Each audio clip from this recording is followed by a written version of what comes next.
No, mä oon tietysti tehnyt paljon rauhanvälitystyötä ja ollut monissa rauhanprojekteissa mukana ja ajattelen niin, että ilman rauhaa ei ole minkäänlaista kehitystä.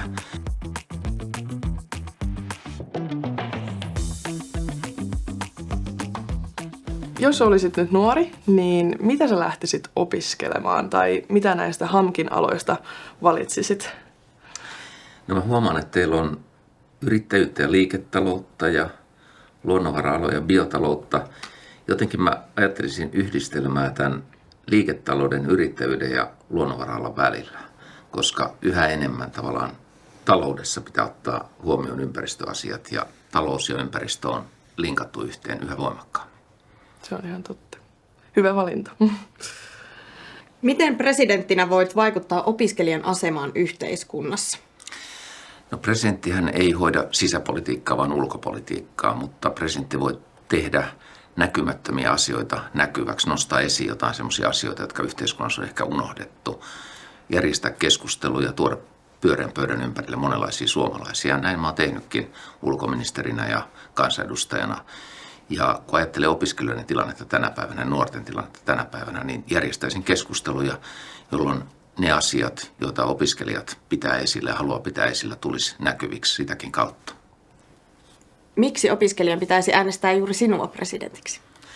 No, eletään aika turbulenttia aikaa ja ulkopolitiikka on monella tavalla nyt huomion kohteena. Meidän itärajalla tapahtuu koko ajan. Venäjän hyökkäyssota, Ukraina jatkuu, me ollaan nähty Lähi-idässä kriisi. Me tiedetään, että ympäristökysymykset ei hellitä, ilmastonmuutos painaa päälle, luontokato painaa päälle. Nyt tarvitaan kokemusta näistä asioista ja uskon, että itselläni on semmoinen yhdistelmä työhistoriaa ja osaamista, jota juuri tänä päivänä tarvitaan presidentin tehtävässä. Jos olisit presidentti, niin miten edistäisit kansainvälistymistä ja sitä, että Suomi on houkutteleva maa opiskelijoille ja osaajille? No, kun katsoo kesän rasismikeskustelua, niin presidentti voi vaikuttaa siihen, missä sävyssä Suomessa puhutaan maahanmuuttajista, ulkomaalaisista, eri etnisistä ryhmistä, eri taustoista, eri uskonnoista, eri kulttuureista.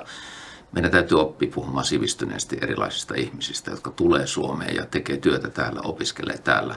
Suomi ei saa olla sellainen maa, joka työntää luotaan osaajia ja valitettavasti me ollaan aika huonoja nyt tällä hetkellä tässä. Presidentti voi näyttää mallia hyvässä keskustelussa. Suomen pitää olla houkutteleva muualta tuleville niin, että tänne tulee parasta työvoimaa.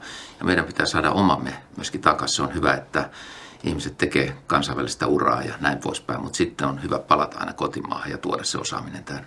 Seuraavaksi meillä on teemana maailman parastaminen, koska se on HAMKin tunnuslause, maailman parastajat. Se tarkoittaa, että me halutaan konkreettisilla teoilla tehdä maailmaa ja tulevaisuutta paremmaksi. Onko kielitoimistossa tarkistettu? Kyllä. Kielitoimiston hyväksymä. Niin, tähän liittyen kerro jokin konkreettinen teko tai asia, jolla sinä parastat maailmaa.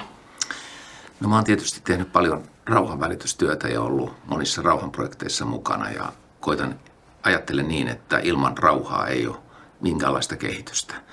Ja sen takia se rauha on se ykkösasia kaikessa. Ja sitten toisena on tietysti ympäristönsuojelu, ilmastonmuutoksen torjuminen. Tietysti ulkoministerinä on näihin asioihin kiinnittänyt todella paljon huomiota ja koitan sitten omassa elämässäkin tehdä niitä positiivisia ympäristötekoja. Miten myös tuleville polville voidaan taata asumiskelpoinen maapallo? No, meidän täytyy vakavasti ottaa sekä ilmastonmuutoksen että luontokadon kysymykset ja ilmastonmuutos tietysti uhkaa kaikkia alueita, mutta ennen kaikkea vaikka Pohjois-Afrikassa kuivuus, vesipula, tällaiset asiat pakottaa ihmisiä muuttamaan, tulee ympäristöpakolaisuutta. Ja sitten luontokato, joka koskee meitä myös, jos me katsotaan biodiversiteettiä, niin me ollaan huolissamme tietysti Brasilian sademetsistä, mutta meidän kannattaa olla huolissamme myös oman maan luontokadosta ja biodiversiteetistä. Ja tietysti mielessä, kun puhutaan vaikka ennallistamisesta, niin mä oon hirveän iloinen, että vaikka jokien ennallistaminen on alkanut nyt olla tosiasia, kalat nousee uudestaan jokiin, niin nämä on kaikki meidän vastuulla. Kyllä. Kestävä kehitys. Mitä presidentti voi tehdä? No, presidentti voi sekä kotimaassa puhua kestävän kehityksen puolesta, puhua arvoista, presidentti on arvojohtaja, mutta ennen kaikkea ulkopolitiikassa niin ympäristökysymykset on tullut aivan keskeiseksi osaksi ulkopolitiikkaa. Presidentti voi toimia YK-tasolla, ottaa osaa ilmastosopimuksen osapuolikokouksiin, tuoda näitä Suomen näkemyksiä esiin. Ja sitten on hirveän tärkeää, että meillä on paljon ympäristöteknologiaa, jota me tarvitaan täällä itse. Uutta vetyteknologiaa kehitellään, uusiutuvia energialähteitä, mutta me voidaan viedä tätä teknologiaa maailmalle. Eli meillä on ratkaisuja monella tavalla kestävän kehityksen eteenpäin viemiseksi. Ja niitä presidentti voi olla tämmöisen ympäristöviennin veturi myöskin.